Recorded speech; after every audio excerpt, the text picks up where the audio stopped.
അതിശക്തമായ ഭൂചലനത്തിൽ നടുങ്ങി ലോകം.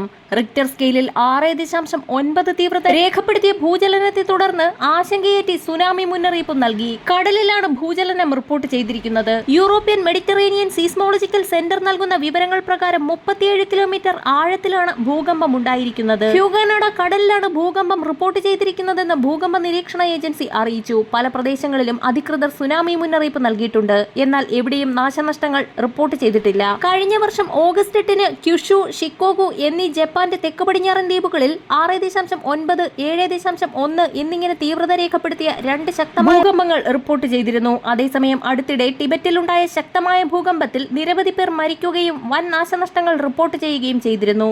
റിക്ടർ സ്കെയിലിൽ 7.1 തീവ്രത രേഖപ്പെടുത്തിയ ഭൂകമ്പം ഉൾപ്പെടെ 6 ഭൂകമ്പങ്ങളാണ് ജനുവരി 7-ന് ടിബറ്റിനെ പിടിച്ചു കുലുക്കിയത്. ഭൂകമ്പത്തിൽ 126 പേർ കൊല്ലപ്പെടുകയും 300-ലധികം പേർക്ക് പരിക്കേൽക്കുകയും ചെയ്തിട്ടുണ്ട്. നിരവധി വീടുകളാണ് പലയിടത്തായി നിലം പൊത്തിയത്. ഇന്ത്യ, നേപ്പാൾ, ഭൂട്ടാൻ എന്നിവിടങ്ങളിലും ഈ സമയം ഭൂകമ്പം അനുഭവപ്പെട്ടു.